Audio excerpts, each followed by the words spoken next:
time. Oh, want my wiener. I'm not funny on the spot. I'm situationally funny. Yeah, well, is the situation never? Is that? No, I'm funny, but like in a way that like you just can't. Funny looking. Plan it. Wow, good one. What is this, fucking kindergarten, dude? 2nd grade. No, I was at like a fucking Christmas party, obviously over Christmas. Really? Yeah. Weird. And it was like I was in a room with a bunch of people I didn't know. And we were like eating dinner or something like that. And this one lady was just going on and on and on about like Hitler. Because, that's Christmas party talk. And she like just mentioned something about Hitler and like how he like hired botanists to like change the grain structure. Apparently changed the structure of grain that when they made bread, it was like harder for people to digest or something like that. And like the second that she ended, I, without skipping a beat, just was like, oh, God damn it. Right when I thought fucking Hitler had something going for him, he had to go fuck with the grains. And like, I'm like, this event that I am far underdressed for. Like, I'm the scumbag in the room, and then I 100% confirmed it with a Hitler joke, and just crickets fell over the room, and I'm over there like, that was a good joke. Why are you fucking hilarious? Yeah, that's really fun. And everybody's just like, oh well. Yeah, it's a Hitler joke. Get over it. What is up, you simpletons? Welcome back to another episode of the Fetch and Shock podcast. I am your host, the high roll to see who goes first, Tyler. And joining me, as always, is odds and evens to see who goes first, Matt. Matt, what is up, my dude? I'm going to end this right now. Odds even is the best way to do it. Oh my God. I wanted this to be a conversation too. I don't think it matters. People have lost their goddamn minds over this. It really doesn't matter, but it's just it is the quickest way to do it, and it is still random. Yeah, but like it takes 15 seconds. Not wrong. So like that 15 seconds, I'm not going to be wasting any time. Like it takes less time to do that than anything else. And I'm already going to be waiting at the end of the round anyway for like people to finish matches and stuff. So like whatever time you're taking up in between the start of that match and the end of that match isn't really a factor. No, you're not wrong. Like, do you think there's ever been a situation where somebody was just like, oh, they get a draw in turns and they're like, man, if we would have just done odds and evens at the beginning of this fucking match, I would be able to win with that 13 extra seconds that I would have had. Yeah, that's definitely not how it works. Yeah, so it doesn't actually matter. No. Yeah, so, but like, if there's anything we've learned, it's that fucking Magic Twitter loves their fucking Discord about dumb shit. You are not wrong. No, complaining is fun, turns out. Turns out complaining is real fun, and just bitching about everything in general. Yeah, complaining's great. Like, if you can't change something, you sure as fucking complain about it. You can complain and complain and complain forever. Oh, hell yeah. The Fetch and Shock complaining podcast. Isn't that just like what we are, just in general? Pretty close to it. Yeah, I mean, isn't every single podcast is just everybody complaining about something? Yes. Well, speaking of things to complain about, the past 2 weeks we were the Fetch and Shock Pioneer podcast. I would go so far as to say that we were the pioneers of Pioneer. Ooh, the pioneers of Pioneer. That's our new name. We're changing the name of the podcast. We're doing a rebrand. There's already a Pioneer podcast. Welp. They're going to have to change their name because that's us. Sure. We had it first. Dibs. Didn't call dibs. But yeah, anyway, so Pioneer, it had another little weekend in the sun for this past Players Tour. I'm still not used to calling it a Players Tour. It's still weird. a Pro Tour in my mind. Yeah, I just say PT generally because then I don't fuck it up. Yeah, so the PT was this weekend. And again, it was the American one. This one was also Pioneer. And again, there was a good amount of combo at this one. There was quite a bit of combo at that one. And the combos in question were the Breach combo, the Underworld Breach. Who'd have thought that Underworld Breach was the card that we would be talking about in Pioneer? Us. Yeah, weird, right? How we thought that card was really good. Yeah, it just took a bit. But yeah, so that was one of the big hot button topics. And also the Demir Inverter combo, which we have talked about in length for the past multiple episodes. That one came out in full effect as well. So much so that was the finals of the PT. Yeah, people were just constantly bitching about it. It's very strong, but yeah, it's very good. It's not unbeatable. and people just need to fucking deal with it. Like, figure out a way to beat it. It's not impossible to beat, where else it would be literally everything in the top 8 and winning every tournament, and it's not doing that. Well, and that was the big like argument, at least for the early parts, like the weekend and then the early parts of the week, at least Monday, was what how do we fix this? How do we fix this huge problem that we have? And I don't genuinely think we have a huge problem, and that was the two sides of the fence. Which I mean, we are both on the same side of the fence, at least with this argument, that I don't think there's a big issue, but there were people screaming from the fucking mountaintop that ban hammer needs to come down. Yeah, and it just doesn't. It really doesn't. And I agree, at least actually, at this point. I lied. Dig can get banned. I don't think anyone would be upset if we saw Dig go. Yeah, sure. Dig Through Time, I could see getting banned evenally. And but I am the person who, from the get-go, was like, it's not strong enough to get banned. Like, it's not doing anything. Now it is. Now you're now you're on board with it being. Well, yeah, because before it wasn't overpowered. No, it wasn't the issue that it is, at least in the inverter deck, because the inverter deck is really the one that's kind of came through in a lot of different ways. Yes. But yeah, so everybody's just calling for bans and blah blah blah, and then there's also people being like, no worries about bans. And I guess that's just the culture of Magic now, is that we like the problems. I don't even think it's people just genuinely thinking things need to be banned, but just we've had so many cards that were actually ban worthy happen in the past like 12 months that now every time that something happens and it like wins a tournament or it seems very good, people just think it automatically needs banned. Go to that. Exactly. Yeah, they just automatically go to that mindset of, oh, it needs banned. Because like nobody's saying that Oko shouldn't have been banned. Nobody's saying that Hogak shouldn't have been banned. So then when we see a card just kind of dominate in even like half of the way that those cards did, everybody's just like, oh well, it's the next Hogak, it's the next Oko. We need to get rid of it. Like burn it with fire. We really don't. That's the thing. Well, and there is a sliding scale of power level. It's not black and white. It's like this just massive gray area of power levels of cards. And at the farthest end of that are like the Okos and the Hogaks of the world. There's like really nothing in this deck, the inverter deck, that I see as being in that realm of power. No, I would agree with you. When you put the pieces together, sure, this deck has a lot of power, but none of the cards by themselves in a vacuum are of a raw power level. Besides maybe, like you said, Dig Through Time. I think Dig Through Time is the only one. Yeah. That is super powerful. Like, because if you just like read the cards, Thassa's Oracle isn't overtly powerful just reading the card. Jace Wielder of Mysteries, not overtly powerful just reading the Inverter of Truth, same scenario, not overtly powerful when you read the card.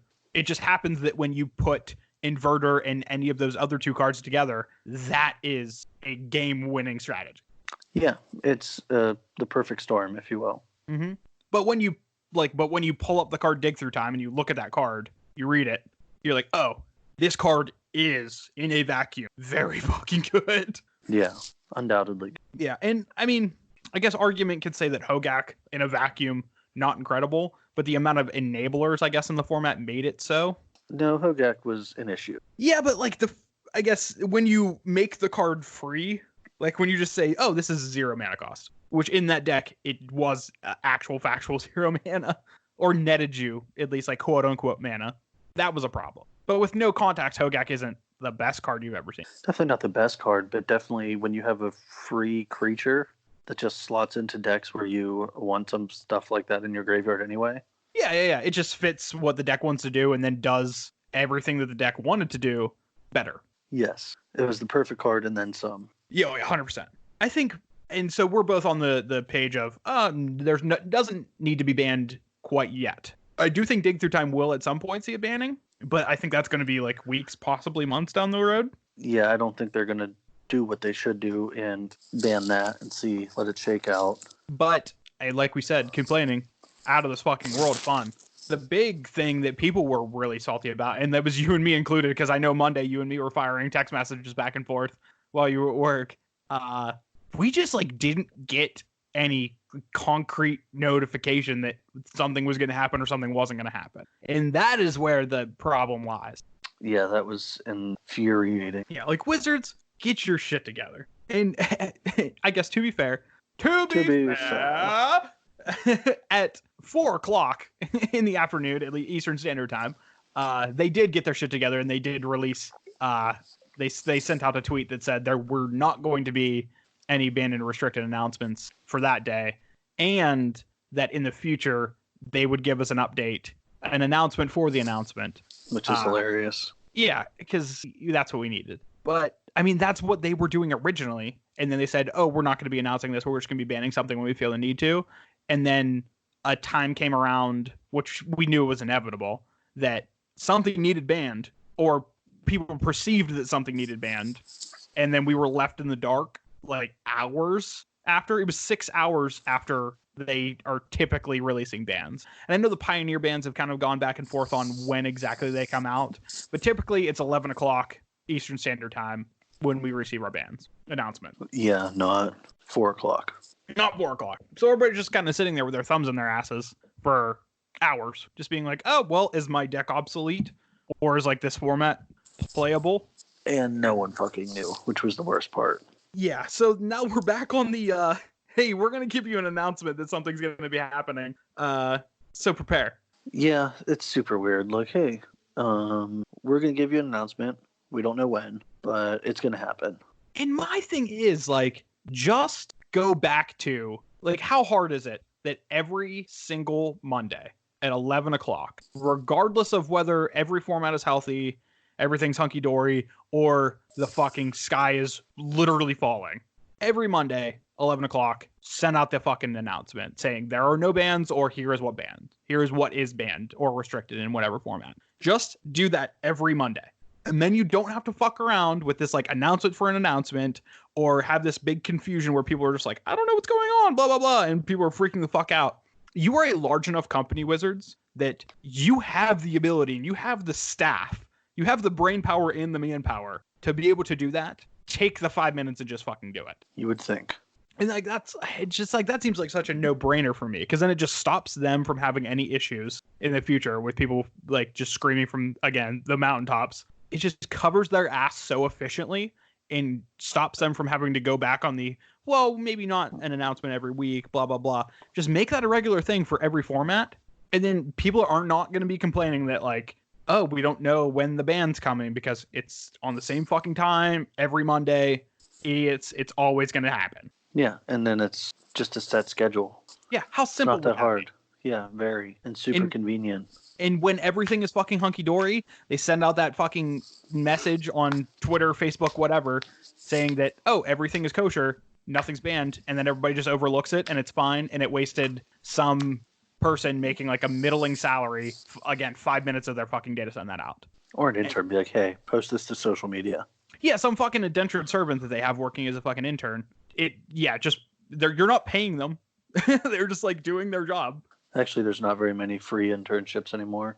I'm sure Wizards probably gets free interns because there's probably enough college students in that region who know about Magic who would want to work for that company just to say that they worked for Wizards of the Coast. Or get their foot in the door. Yeah, exactly. Like that's definitely a free internship at that place for sure. Yeah, that's true. I'll give you that one. Yeah, so just take their little intern slave, and in between his runs for cappuccinos for the staff, have him send out the fucking tweet that says, here's the banner restricted announcement. It's nothing. And you're done.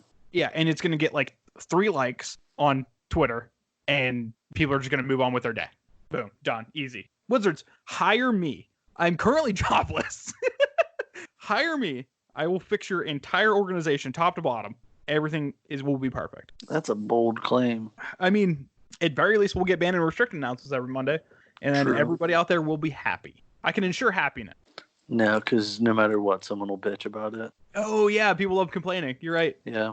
Is that just going to be the name of this episode? People love complaining. People love complaining. Gotta love that shit. I love that people love complaining. Seems like a good name for it. The American pastime. Move over baseball. Complaining. Yeah, bitching. Not even complaining, just bitching about stuff that, like, does it really matter? Yes, how would I know that Inverter in a deck that I don't play is still in Pioneer? Fair. People will just bitch. There you go. I guess you got it. You did it. You found a way. I figured it out.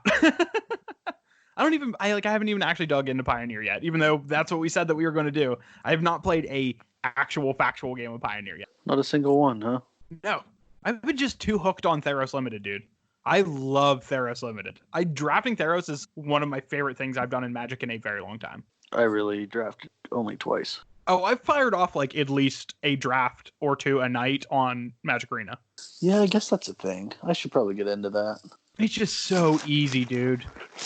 The one thing about Arena, as far as Theros Limited, that I don't like, and I'm sure any of our listeners who play Arena who do drafts can attest to, the bots for Theros are not quite up to par with what human beings are doing at this point.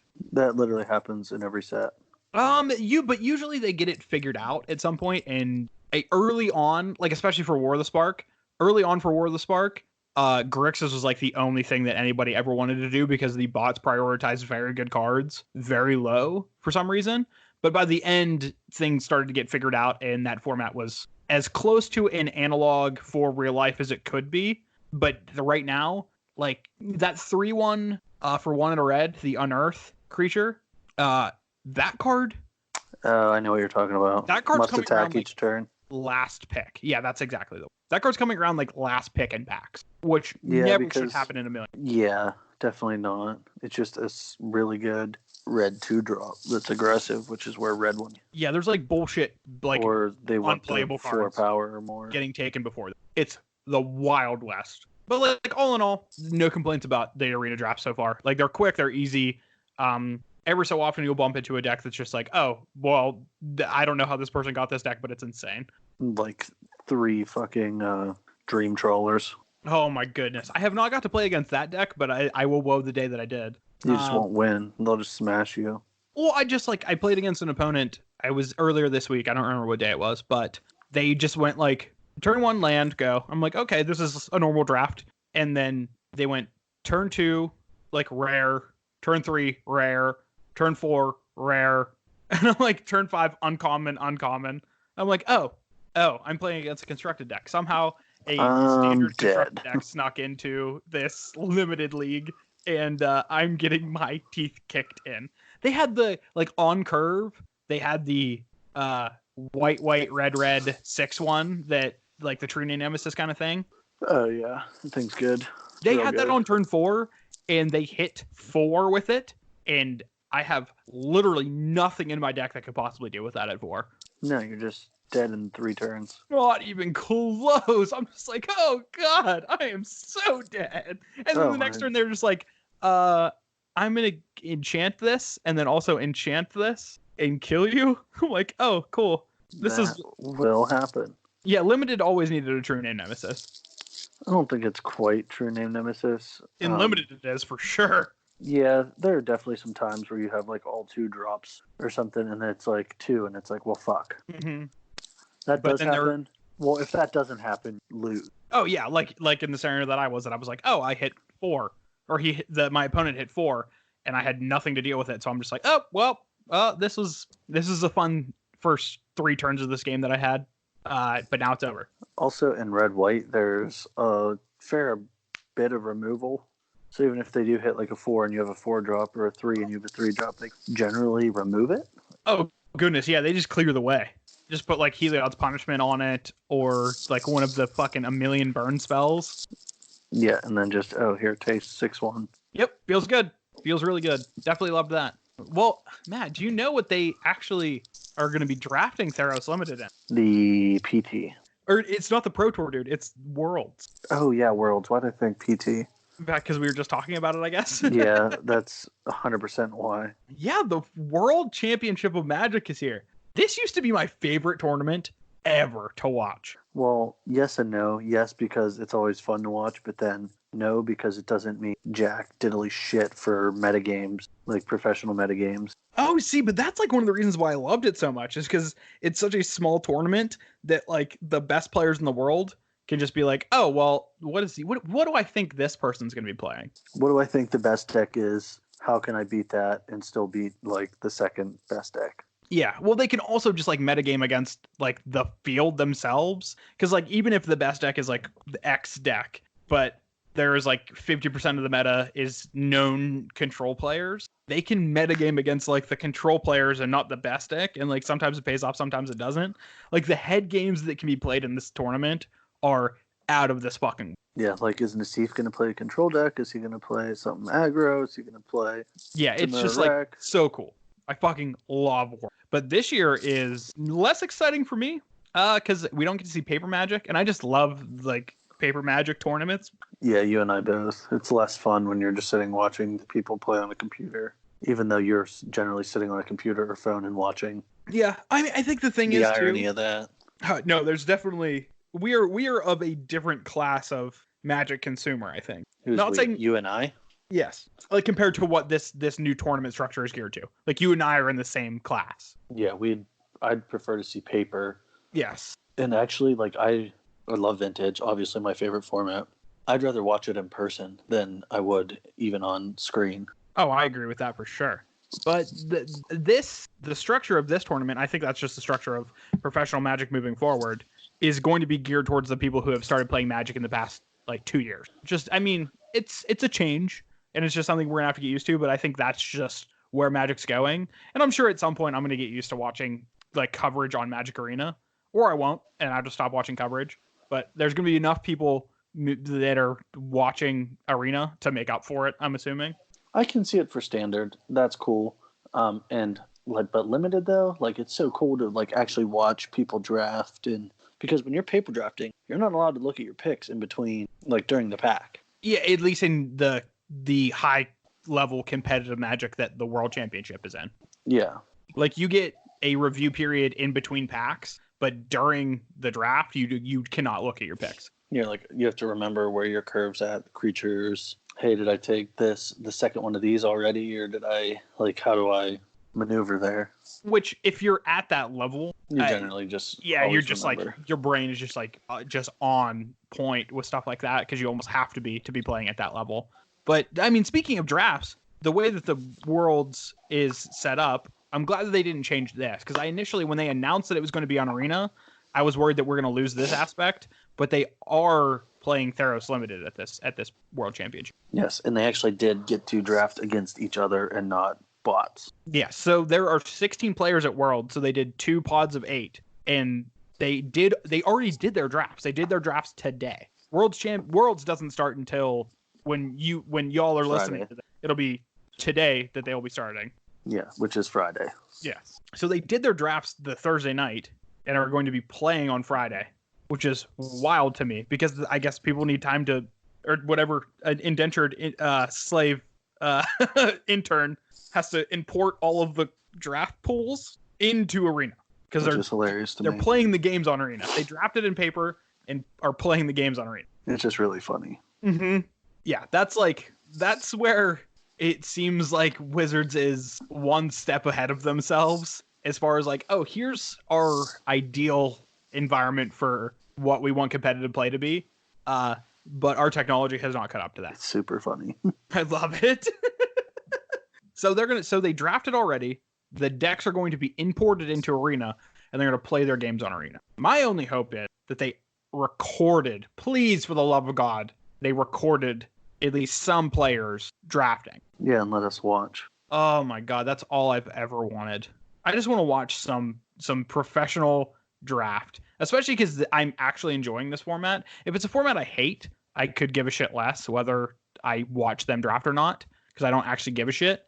But this format is so sweet. I want to watch my favorite players draft. Like, I want to watch Seth Manfield over his shoulder and see what he's picking. I want to watch Andrea Mangucci over his shoulder and see what he's playing. Oh, 100%. And, like, Marcio Carvalho, he's, like, one of the greatest limited players ever. I want to watch him draft. Yeah, to see. I always like seeing when they, like, hop ship on a color pairing and move to something open. It's always like, ooh, he's doing that.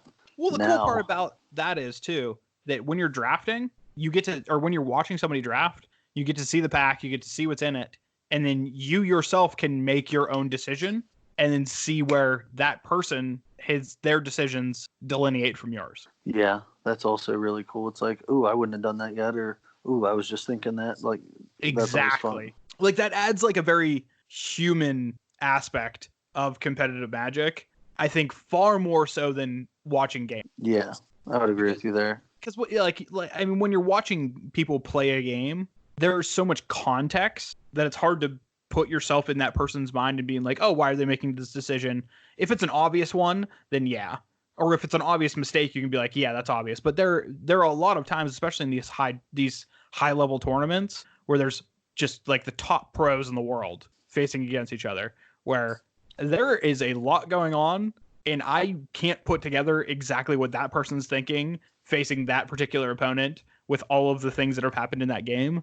Drafting is just so ingrained in like a Magic player's mind, and it's so simple that you can be like, oh, I follow exactly the path that they're following. Oh, I agree with this pick. Oh, this is what I would have done differently. This is why they're better than I am. This is why I'm trash. Like that is... like there is a reason that they are some of the best players in the world. Mm-hmm. And not saying that you can't become a better Magic player from watching actual games of Magic, because you obviously can. Like the more that you play Magic and the more that you consume Magic, obviously the more you're going to learn about the game. But I feel like watching these players draft is the simplest way to just level up your game. And then think to yourself, why did they do that now? Exactly. And it'd have been like, oh, well, they've noticed that blue has been open or this color's been open. Like they got the 5th pick this, and that's not common. Mm-hmm. There's a lot less context in draft than there is in a game of Magic. So you can learn a lot more about how to draft properly or how to just draft better by watching a high level pro draft. Yeah, I would agree with that. Hell yeah. And like, so that's why I want them to show these videos. I mean, at this point, you'll know whether they recorded these videos or not, assuming that you're watching the coverage. All of this conversation could be for naught because they could have just like not recorded it and we're just going to look like assholes. I have a feeling that they would have. It would be weird if they didn't, right? God, I fucking hope that they did. At this point, we don't have any information whether they did or not, True. Which scares me. Because again, it's scary. Wizards. Wizards, again, hire me. Wizard. And I will tell you to film this stuff. Also, I will let you know that you need to release ban and restricted announcements every Monday. It's just easy money for you guys just giving me this fucking job. It's easy money. Super easy. Would you take an internship? For free? Hell no. No. Fucking bitch, give me my money. Making that cheddar. But like, if they offered me like $12 an hour, I'd probably take it. If they're like, hey, we'll give you $3 or 2 packs every hour, would you take it? 2 packs every hour? What set though? A set that's currently in print. Well, if I hang around and wait until they're putting like a master set in print, maybe that's worth it. Supplemental products like that or not. Standard legal sets. God damn it. Oh, see, that's something. Wizards, make me an offer. Yeah.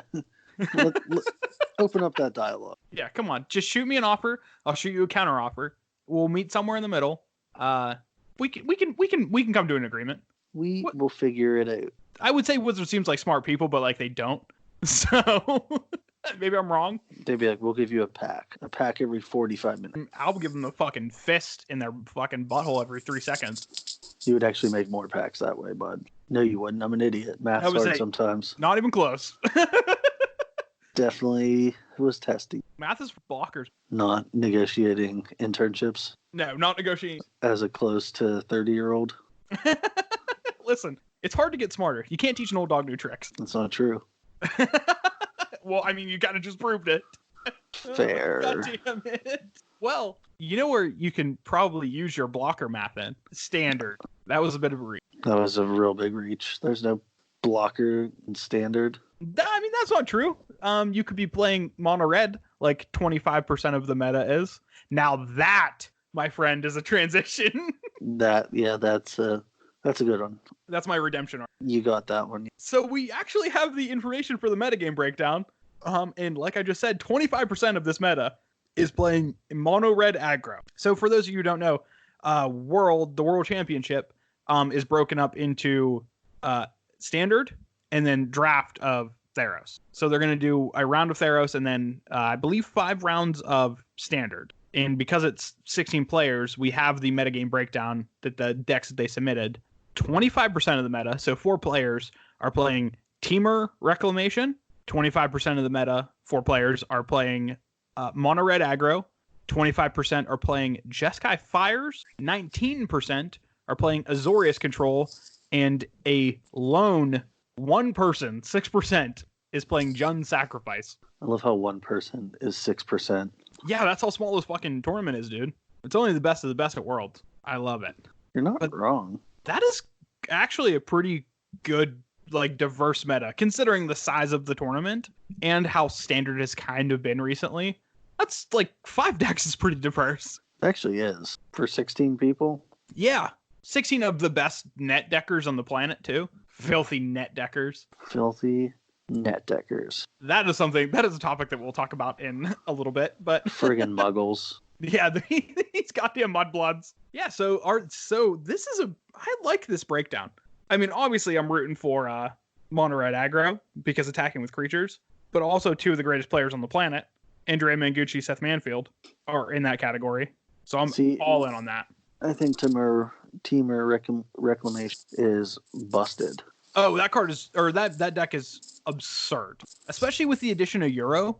Yeah, for the fuck of it, why not? Yeah, and there is also the fact that we haven't had a standard tournament since the release of Theros. Really? Yeah, we haven't had a large scale one because as far as Magic Fest go, it was Limited, then Pioneer, and then Pioneer. Yeah, I guess so. In SCG was Pioneer, Team Pioneer. They had some standard in Pioneer, or some standard in the SCG teams. See, you can't lean on that data though from that because, like, for all you know, that the Pioneer and the modern players of those teams could have just rolled everybody, and the standard player could be a useless turd. That's possible. Yeah, I mean, that's never exactly the case, but there are games where that standard player lost and the other 2 people won that you can't take into consideration. Yeah, you're not wrong. But we haven't had a very tried and true, like, full standard event that we can really bank on. Yeah, also true. We've only had teams. We haven't really had just a strictly standard. Yeah, the closest thing to an actual standard tournament is the Classic in Philly, which was week 1 of this format, I believe. No, it was week 2 of this format. And again, it's a classic. I don't know how many people were in it, but like typically those classics don't get very big and they're relatively localized. Yeah, the only people who really travel far for those are the SCG grinders. And I mean, this isn't the best heuristic ever, but typically for the classics, you can assume that the best players in the room are playing day 2 instead of playing these classics. It's like you can kind of check down at least a little bit on the just raw skill level of players. Yeah, generally. And like I said, like that's not the best heuristic, but it's one that you can kind of go off of. Well, no, I think that's a good one to go off of. Yeah, it's just like you're gonna glean more data from a GP top 8 or a SCG Open top 8 than you are from any kind of classic or like a standard league if you're looking on Magic Online for any kind of data. Right, makes sense. But Matt, are you gonna tune in? Are you gonna be a consumer of Magic the Gathering content this weekend? I don't know. It depends what I have going on, honestly. And that's kind of where I'm at too. I actually have a fucking exciting weekend coming up. What's that? So I can imagine the World Championship is going to probably be playing in the background. But beyond that, I am going to be playing actual physical Magic the Gathering. Ooh, you're doing it. Yeah, because I hang out with a bunch of Magic players and we're all unlovable. Our Valentine's Day weekend is going to be consumed by us hanging out together and playing a little bit of Pauper. Ooh la la. Yeah, I finally pulled the trigger and bought myself into Pauper. Spent the whole entire $30 and bought some 7 sweet decks. Pauper goodness. Yeah, I bought 2 decks. And two decks. Bought the top 10 decks. Just about. Pauper is such a sick format, dude. Oh my god, I love it. It's actually really cool. I go back and forth. I just never get to play it. I am so stoked for this weekend. But that's actually a pretty sweet transition into the next topic that we wanted to talk about. I was conversing with one of my buddies that I'll be playing Pauper with this weekend because he's big on brewing and he loves thinking of new decks and building new decks. And Pauper is actually a great place for that because it does have a little bit of card restraint. Obviously being commons, like you can't just be like, oh, this is the most busted rare, I'm going to play this rare. That and besides, basic lands commons are the most common card in Magic the Gathering. That is very true. I would say commons are very common. Yes. See what I did there? I love that. Look at you. Am I rubbing off on you? When you say that, it sounds perverted. Oh boy, I'm gonna rub off on you, bud. So let's not say that. But yeah, so we're gonna be playing a little bit of Pauper, and like there are obviously top decks in Pauper. Like Fairies is very good, Affinity's very good, Burn's good, Tron's good. There's control decks, there's other decks. But generally, like everything is at a pretty low power level, so everybody's on kind of an even keel in Pauper. So there leaves a lot of room for brewing. And when I was talking with my buddy Rupert about it, we were talking about like the evolutions of a brew, and I thought, well, fuck. That's a killer idea for me and Matt to talk about, because you and me, we don't talk about it a bunch on the podcast because we're just talking about general Magic stuff, but we do a very fair amount of brewing. Yes. Whether it's like brewing with established archetypes or trying to come up with something new and off the beaten path, we fuck around with cards, good ideas and bad ideas, a lot. So I want to talk a little bit about the evolution of a brew in Magic the Gathering. And this is for every format. This is for Commander, Modern, Standard, Legacy, Vintage, Pauper, anything that you could possibly think of that is a constructed format. We're going to try to cover some bases, at least from our end. Yes, and I got a super fun brew that it started somewhere and now it's elsewhere.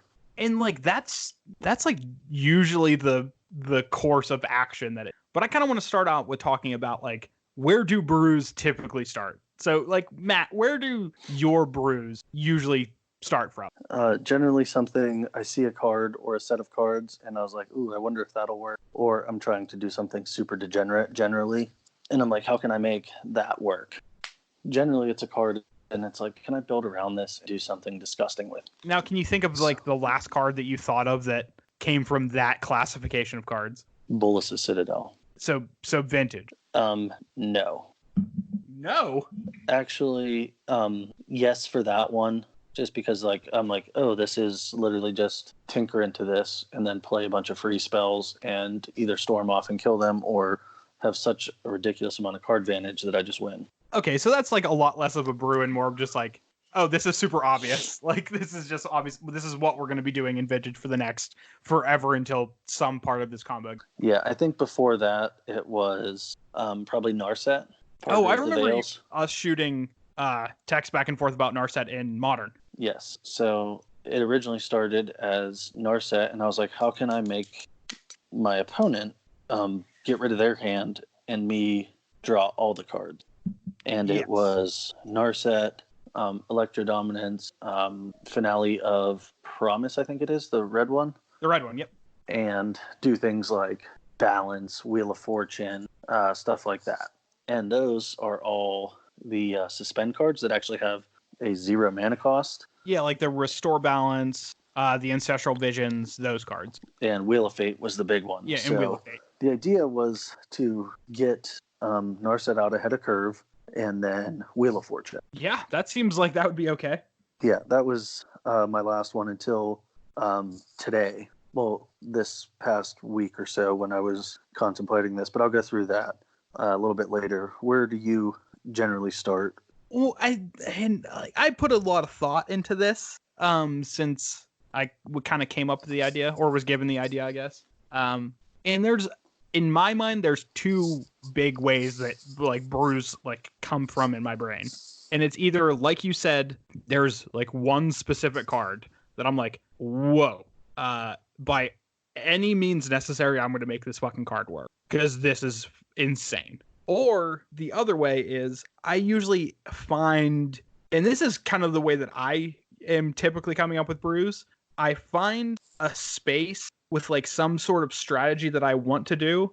And the biggest one that I can think of right now was Spirits when Shadows over Innistrad came out. There wasn't one card in particular that I thought, oh, this is something I need to make work. But a tribal deck that used like Lingering Souls and the new spirits that came out at that time. So like Selfless Spirit, Rattle Chains, Spell Queller, Mausoleum Wanderer, things like that.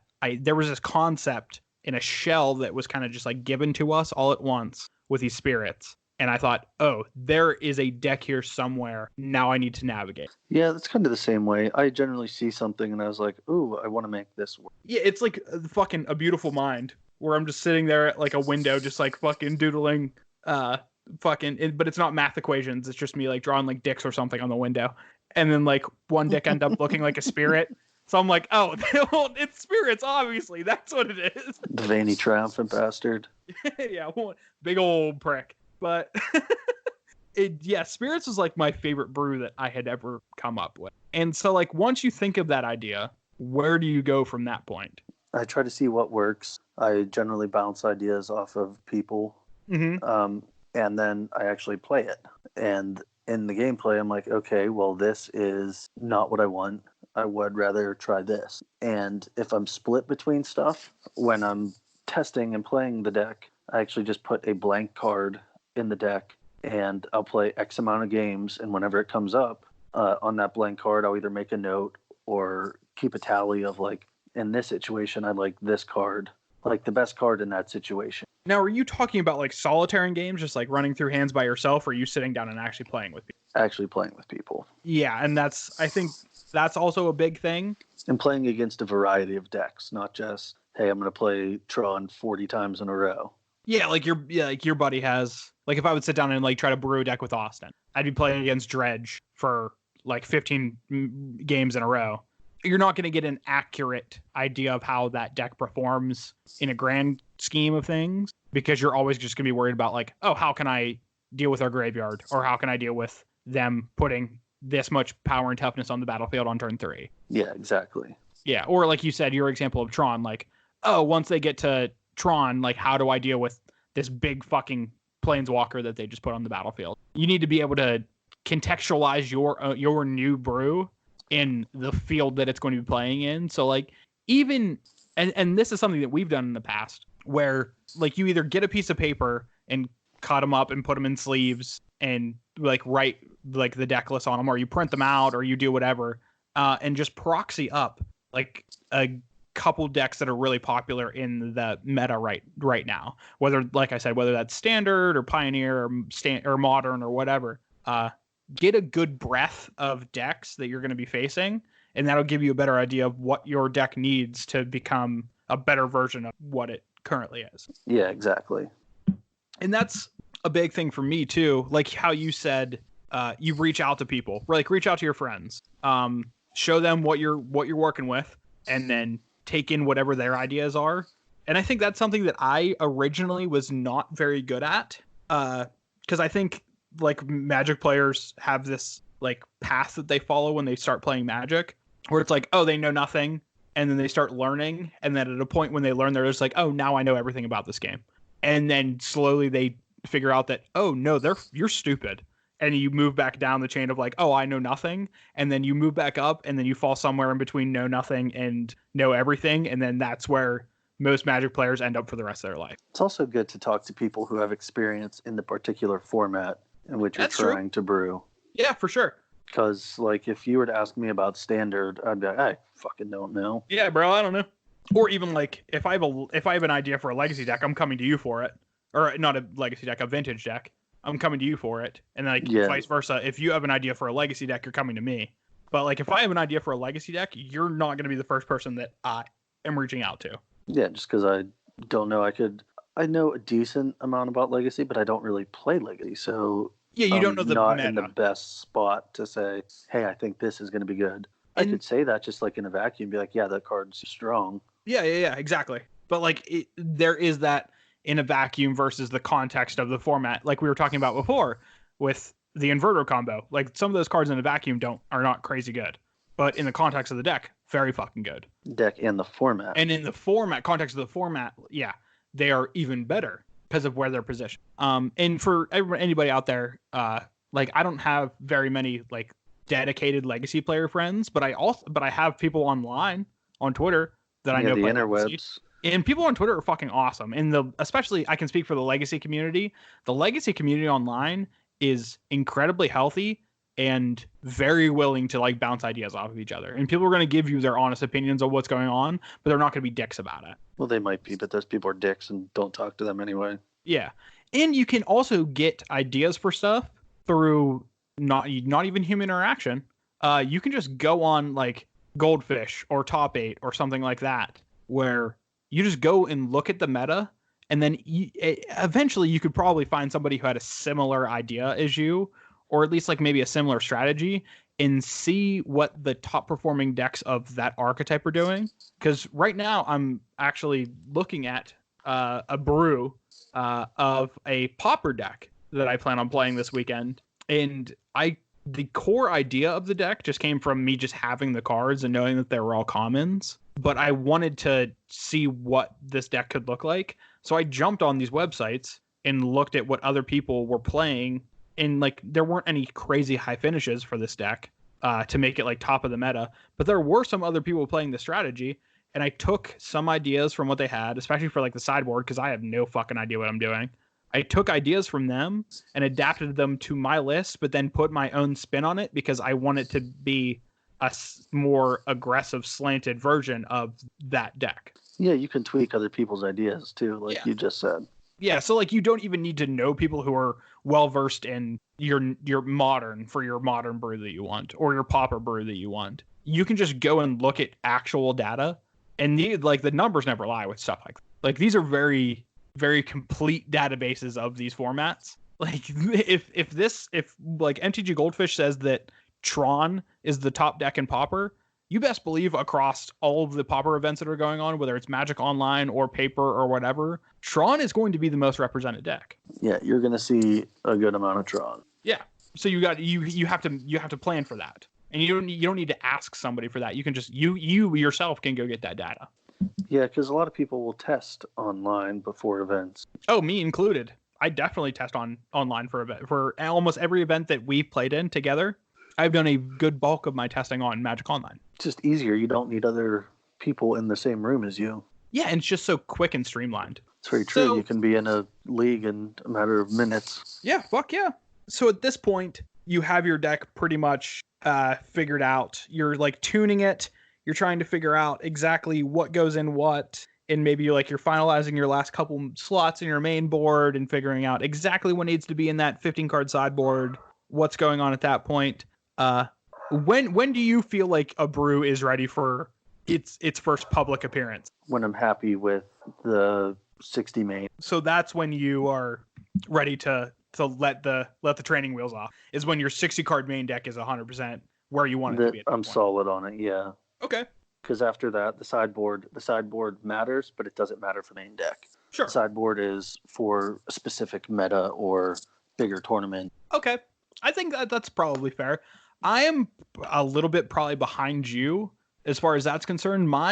When I am ready to unveil my deck to the masses, it's usually around the time where I am like 75% sure on my main deck. Maybe there's like 5 slots that I'm not 100% on, but I want to take that out, get the training wheels off, and run it in like an F&M or something like that to see where those spots line up for me. Okay, so you take it to a smaller event. Yeah. Like, I'm not going to take a deck that I'm not 100% sure with to, like, an SEG Open or a GP or something like that. But I will take it to an F&M or, like, a smaller tournament and see how are my initial ideas shaping up. Yeah, that makes sense. Don't want to waste a lot of money. And yeah, just get or if you are really romped. Looking to, like, hunt for, like, clout in winning Magic events, brewing is probably not the way to do it unless you're 100% sure that your brew is well suited for the format. Yeah, and it's a lot less easy now with all the online data and stuff as it was back in the day. For example, when Randy Bueller came up with the Megrum, what's the artifact? 5 mana, sack it. Each player draws 7. Sets their hand aside, draws 7. Memory jar. Memory jar. Yeah. The Megrum jar. The Megrum Oh Tinker my god, you're jar. talking about Magic like 20 years ago. Yeah, well, there wasn't data online. No, yeah, so you just had to just throw caution to the wind and see what's going on. Yeah, the first ever big tournament that BBD ran, do you know what deck took it down? Oh my god, was it something ridiculous? Red-green spiders. I love that. Because it could stop flyers was the big thing. When Magic was like that, Yeah, spiders will do a thing. Yeah, that was just funny to me. I love that. But yeah, like back then there wasn't really a lot of stuff, and it didn't spread nearly as quick. So say someone took a tournament down with Megrum memory jar, that's not going to spread nearly as fast as it does today. Yeah, because you don't have the ways to access it. Like I said, like Goldfish or Top 8 or whatever. Yeah.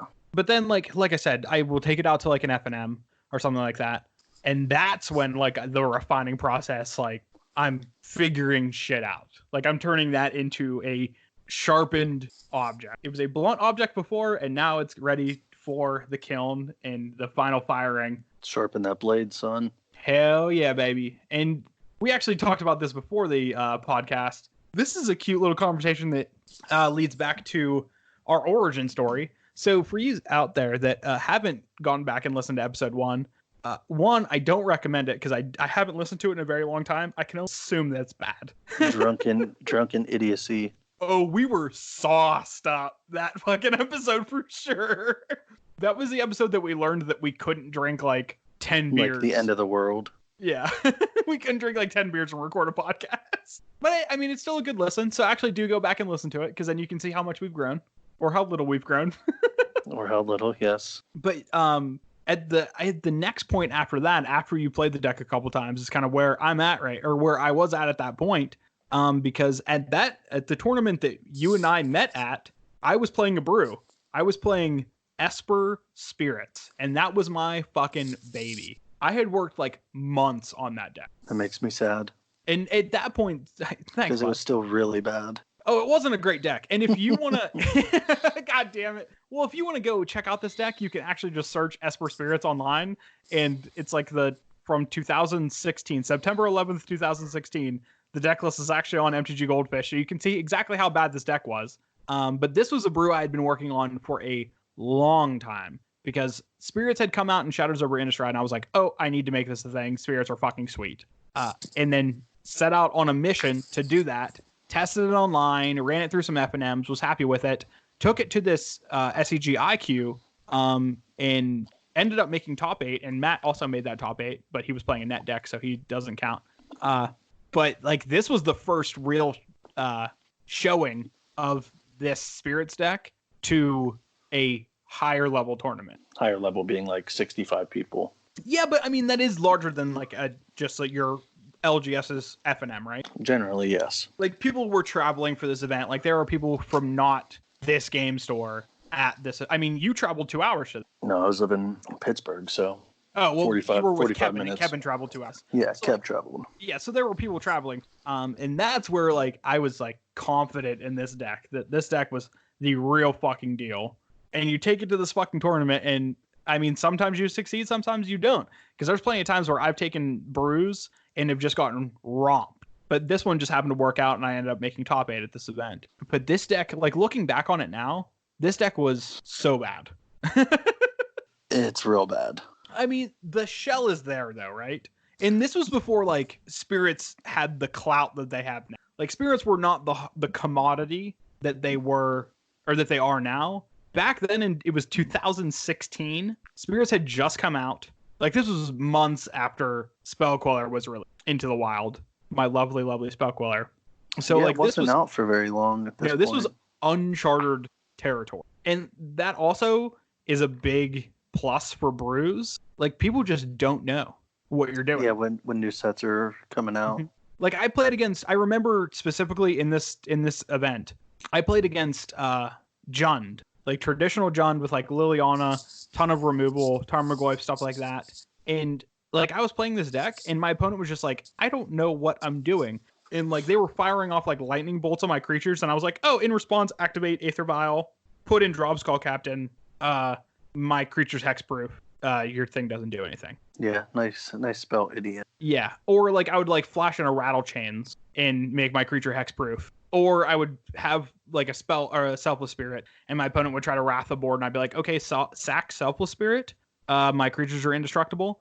Like that happened multiple times where I just got my opponent because I didn't know the cards because I'm playing a brew and off the beaten path deck. Yeah, people don't know really how to play again. Yeah, you can't really have a strategy for something you've never seen. Correct. And then there was also like identified some weaknesses in my deck throughout the testing process and put like cards on my sideboard to try to make that better. I played against elves early on in that tournament, and the only way that I could have ever in a million years beaten elves was the 2 copies of Zealous Persecution in my sideboard, which is a white and a black. Creatures I control get a +1/+1. Creatures my opponent control get a -1/-1. So my opponent attacks were lethal in game 3, and I just fire off Zealous Persecution, and in that exact moment, like 3 of his creatures are dead, and the rest of his creatures are neutered. My creatures are beefier. I get to block, and then I untap and swing for lethal on the crackback. Like, and you can't play around that not knowing what's going on.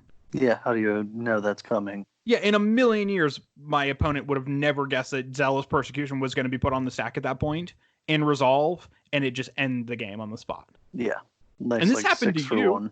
Well, I got blown out hard by a Zealous Persecution. Not in this tournament, but... It was a different... Yeah, it was definitely not this tournament, but there was a modern tournament like at SCG Pittsburgh, or not SCG, it was a GP Pittsburgh, and I was just watching over your shoulder, watching you play, and you got wrecked by Zealous Persecution from, at that point, was pretty much a brew. It was the black-green, or not black-green, black-white Eldrazi deck. No, it was Esper, like, 2 drops, pretty much. Oh, just like Esper, like, token-y kind of strategy. Yeah. And that's a perfect analog for the scenario of, I don't know what I'm playing against, so, like, how you can't really plan turns ahead for that. You just get wrecked by cards that you have not seen played in this format in a very long time. Yeah, he had 1 card in hand. I just played a Smasher. Or it was either I could path his 1 Lord and smash, or I could play 2 Smashers and pretty much wipe his board. But instead, he Zealous Persecutioned, trades a nice 2 for 2.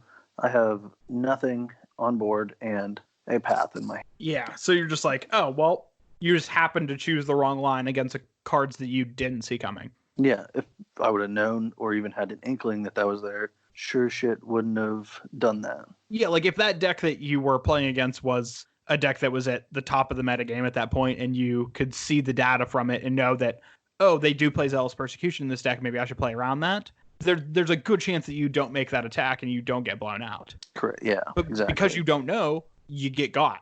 Yep, I got good. Yeah, and that's the beauty of brews, baby. Gotta fucking love that shit. One of the biggest strengths. So, brews, Matt.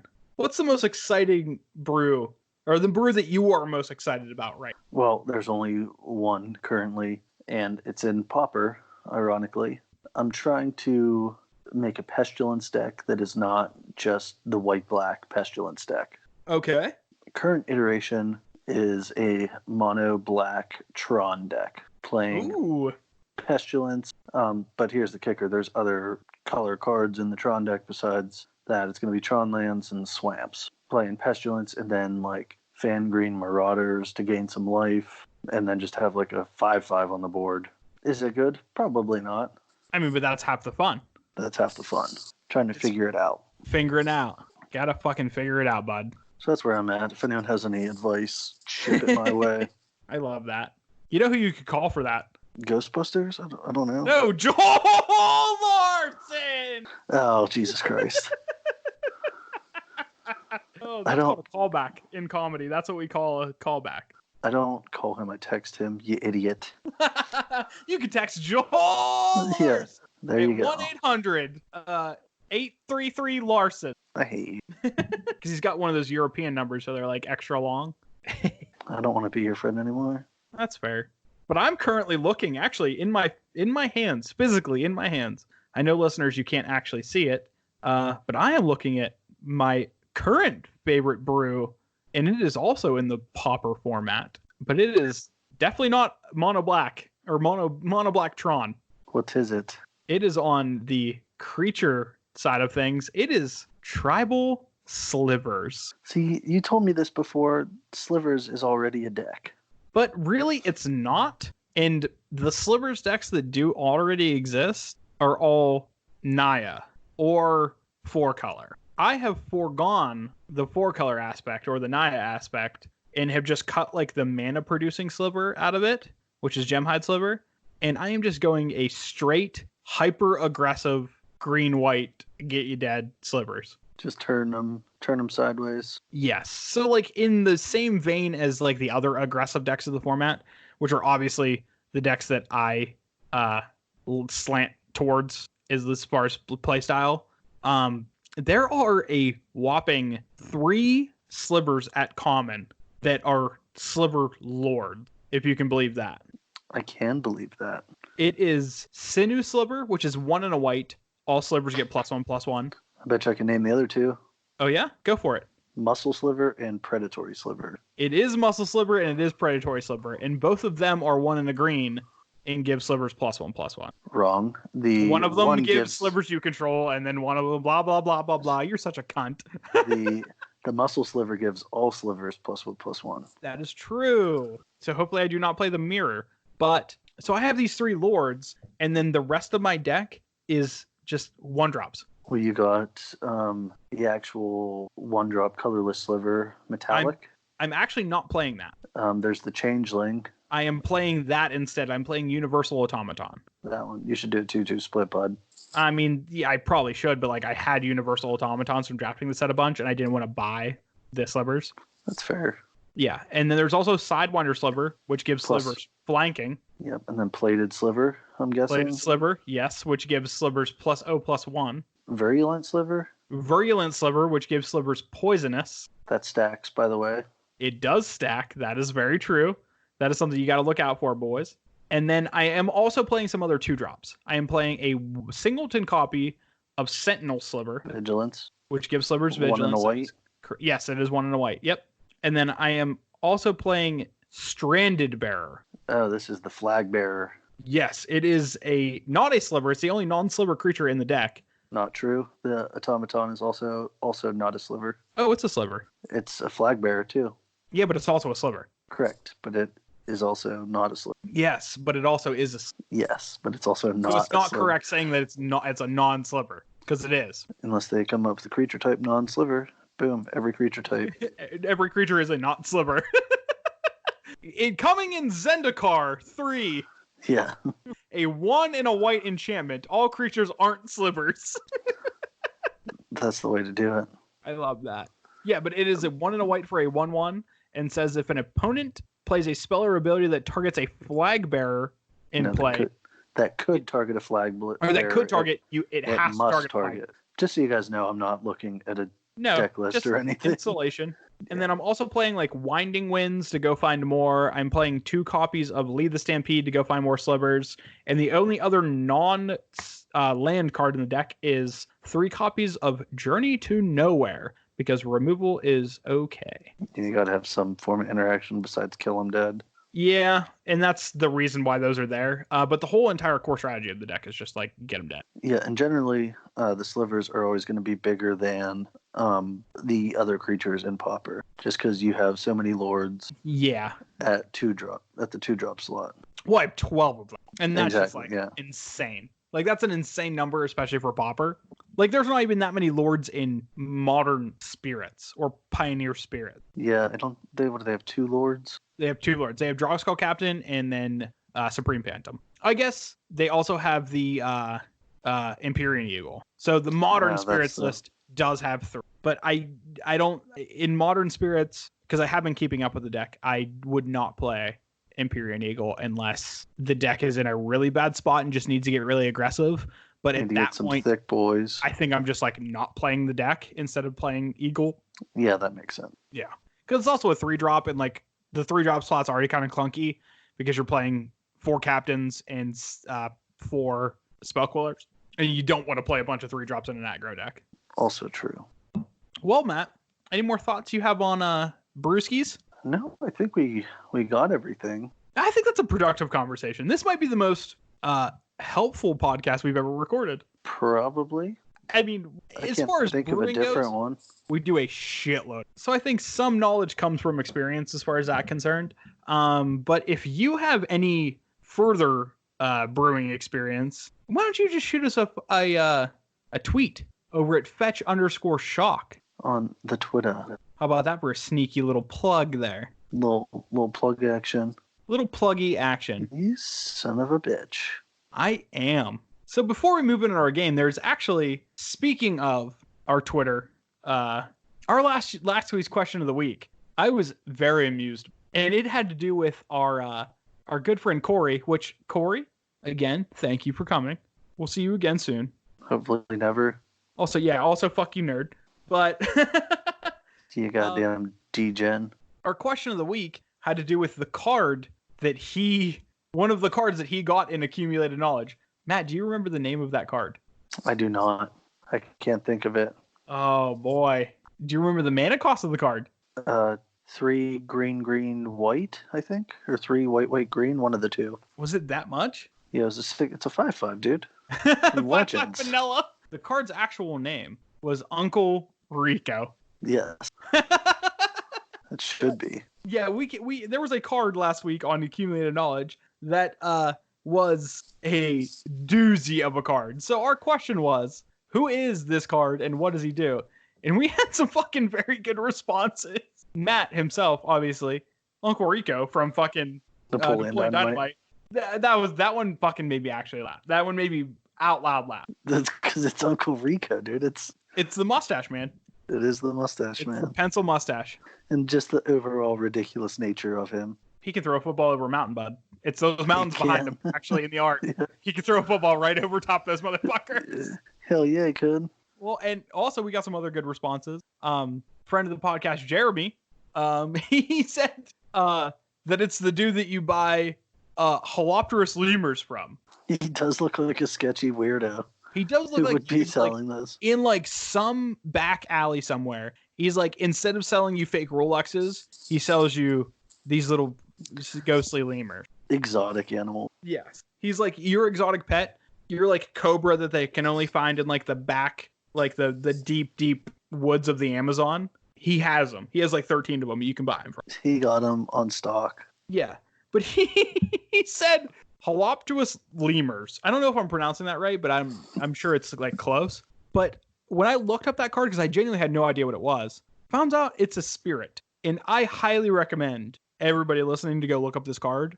It is, by a significant margin, the cutest Magic card I've ever seen. The cutest. Yeah, and it's a black card. Yeah, it's that's what you get in old sets. You get fucky cards, man. You get cute little, and also it's a spirit, which one, why?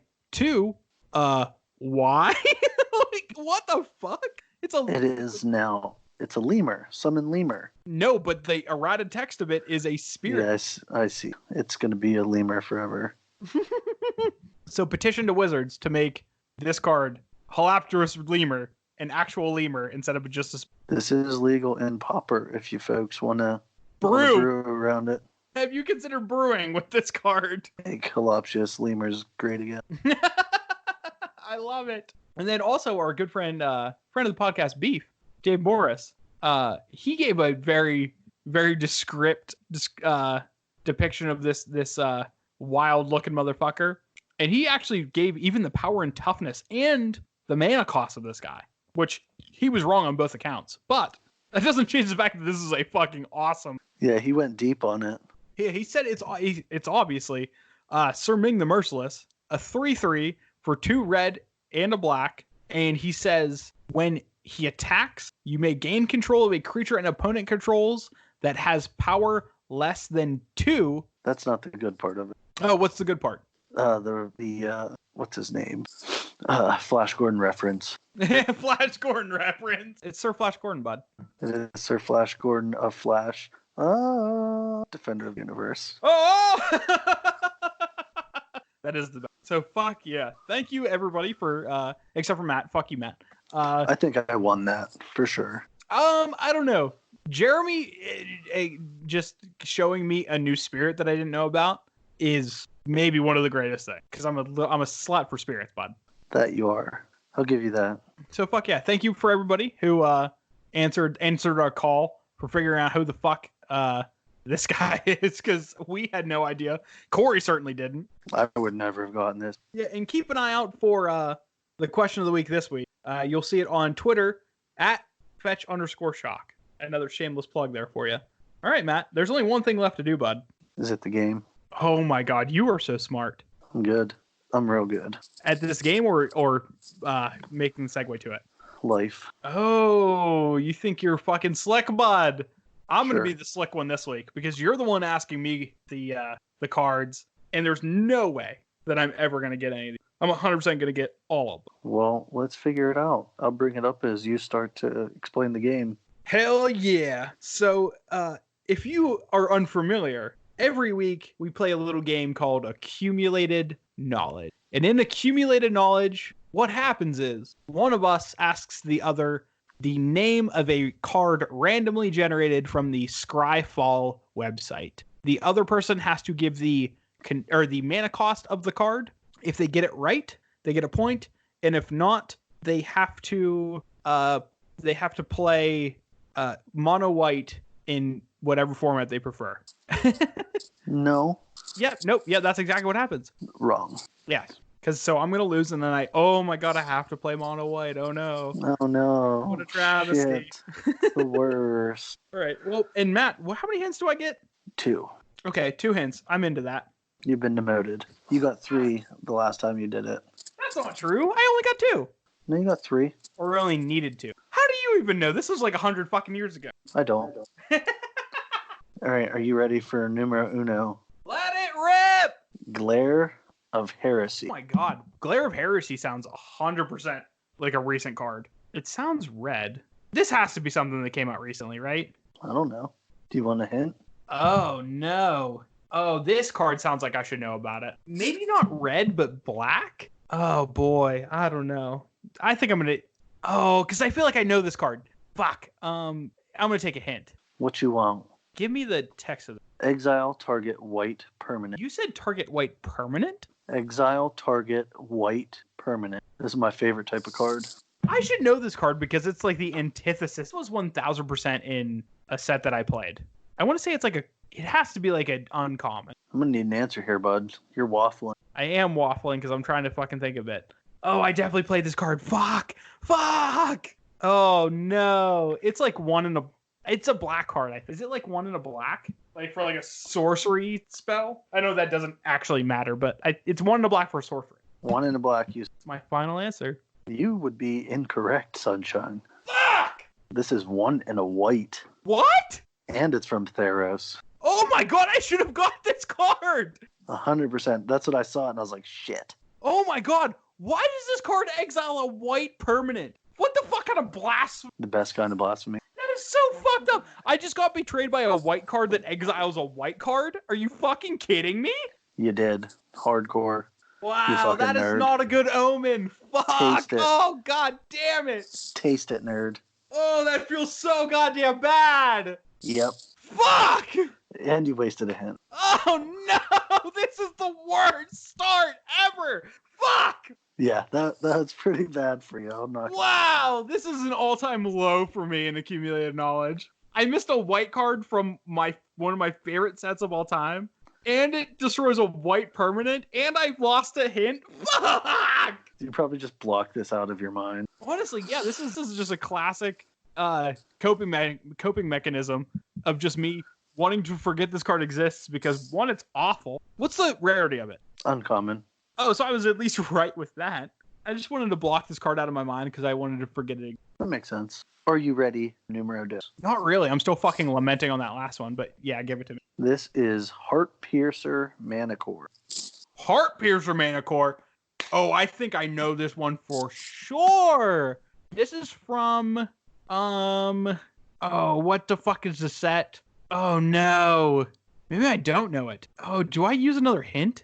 No, in your luck, you're going to get 3 waffles after it, so. No, this is a fucking... Oh, no, it's a rare, though. Oh, my God. I'm going to give you a free hint here, bud. Lay it on me. It's a Manicore. Oh, my God, is that really a hint you just gave me? Yes. Oh, no, it's from a fucking set that we played, too. Oh, it's from a set that we played in the fucking annual. Oh, because it's the one that fucking... Oh, no. It's the one that has a removal spell deal tacked to it, doesn't it? Does it? Yeah, it definitely does. Unless I'm thinking of like a completely different card. I'll give you another hint. It does not gain 20 life. Oh, it does not. No, it does not. Okay, that helps a lot then. That's definitely not a removal spell. Oh, this is the one. Because I fucking lost a game to this card, and it's the only game that I lost in the fucking draft from 2 annuals ago. And I know I 3-0'd that draft, but I can't remember what fucking... Oh, it was fucking Almond Cat. Ding, ding, motherfucker. Yeah, there we go. Now it's starting to catch up to me, because in that draft, I had the 6/6 that you can not escape, but do the thing that it does for 6 mana. Or for the exact same mana cost. That particular... It was a rare. I had that, and I had like one other unbeatable... Oh, I had fucking Stormbreath Dragon. Not Stormbreath Dragon, but... the red one. I don't want to hear about your fucking draft deck. What is it? Listen, I'm trying to put this shit together. But I lost to this card because it fucking killed my guy. It's a fucking... Oh, it's a red card for sure. Because I think I lost to Ben playing red-white. It's a fucking 3 and a red. No, it's not. It's got 2 red in the mana cost. It's 2 and a red. 2 and a red. I don't think that's... Yeah, 2 and a red. 2 and a red is your final answer. Yeah. That is incorrect. God damn it. It is 2 red. Fuck! But yeah, when it enters the battlefield, you may sack another creature. When you do, Heartpiercer Manicore deals damage to that creature's power to target creature or player, and it embalms for 5 and a red. Yeah, this card fucking killed me good. And it's a 4/3. Embalm is the... Fuck! This card was actually pretty shitty limited. I think you just take it just because it's a fucking 4/3 and does a thing. Yeah, that's not the worst. No, I lost to this card because I was just playing against like a mono aggressive deck and just got way underneath me, and this card just like made sure that happened. Yeah, that checks out. Yeah, fuck yeah. God damn it. Well, this is not going great for me. You should get this next one. Death Baron. Ooh, Death Baron. That's the black guy. What gave it away? The Death Baron part. That's the zombie / like skeleton lord. It's 1 black. It is 1 black, yeah. This was I told you you're gonna get fucking softball question or cards after this. Hey yo. So 1 black for a zombie wizard, a 2/2. Skeleton creatures you control and other zombie creature you control get +1/+1 and have death touch. Oh, they get death touch too. That card's... That's from like M19 or something, right? It is from 19, but it's also from Shards of Alara. Ah, thank you, Commander. Thank you, my friend Mikey, who plays zombies in Commander. Fuck you. Overbeing of Myth. Overbeing of Myth. Oh, I should know this one, shouldn't I? You fucking should. This is the one that's in Crewfix. Yep. Simic hybrid, like 5 Simic hybrid. You mean hybrid? Yeah. There are 5 hybrid Simic man. Yes. Yeah, that's what I said. I knew you were... I'm not even asking if that was your final answer. Yeah, I 100% played that card. Yeah. It gives blue creatures +1/+1 and green creatures a +1/+1, and then creatures on tap. Nope, that's definitely the wrong Simic card you're thinking of. That's the 2 and 3 Simic hybrid. This one is the one that power toughness is equal to your cards in your hand, and then you draw a card at your you draw a card at your draw step. Upkeep, yeah. Draw step. No, draw step. Yep, Christ. Oh, do I get another good one? Ronus's Monument. God damn it. Ronus's Monument? What'd I tell you? 2 difficult ones. Yeah, Ronus's Monument. Ronus's Monument. Ronus is the green guy, right? I don't know. Do you want to use a hint? You can't. I can't. I don't have one, but all of the monuments are 3 colorless, but Ronus is the green one. And this one is the one that obviously I was wondering because of the text. It makes green creatures less because Ronus is the green one. And the green one gives +1/+1 in trample? What's the mana cost here, bud? It's 3 colorless. It gives +2/+2 in trample. Yeah.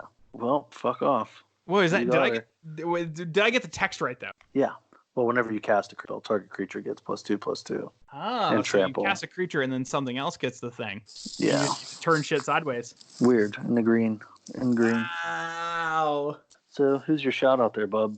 That feels really good. Can we just relish in the fact that I screwed myself on the first 2 of cards I knew and then just got fucking totally unpunished? And then came back. Yeah, you never get punished. Comeback of the century. Comeback of the year for sure.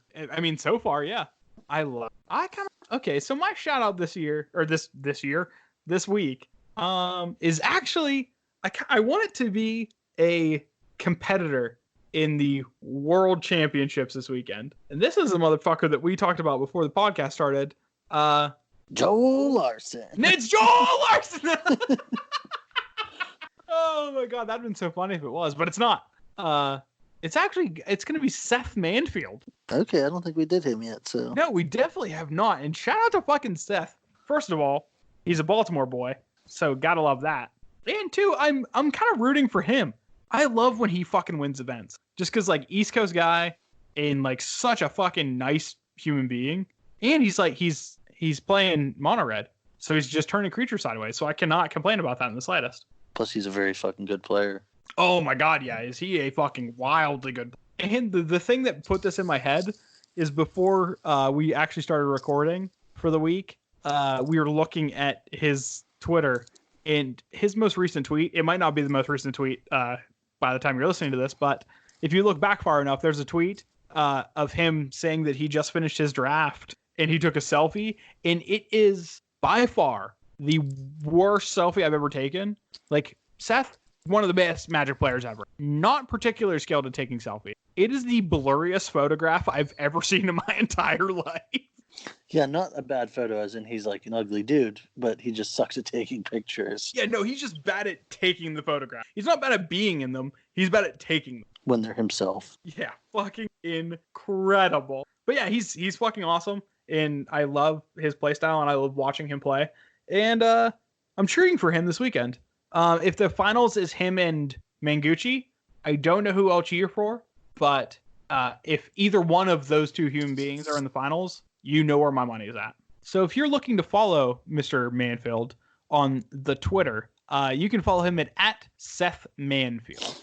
And he also streams twitch.tv/Seth Manfield MTG. So go check him out. Streams a good bit, yeah. And he wrote a very good article about his deck that he's playing at the World Championships. And the article that he wrote, which is like an all-time cocky move, and I love it. The article that he wrote about like what he thinks is going to be happening at the World Championships, the deck that he posted is like 3 cards away from the actual deck that he's called shot. Yeah, so he's just like, this is what I'm playing, deal with it. So I 100% want to see him just take it out, and so he'd just be like, you guys knew what I was playing, you still couldn't deal with me? You fucking cowards. Get fucked. Although he would actually never do that, but yeah. No, he would never do that because he's too nice of a guy. But if I am in his position, that's what I'm saying, because I'm a bad person. Yes, that is a true fact. Uh-huh. Nothing All but right, facts, Lieb, right? tell the people where they can find us. Well, if you want to look for the Fetch and Shock on the Twitter, you can find us at Fetch_Shock. Like we've only said that about 30 times this episode. If you're looking for me specifically on Twitter, you can find me at Basic Land Bin, and you can find Matt at It's Bot. Simple enough. It is really that easy. So go give us a follow.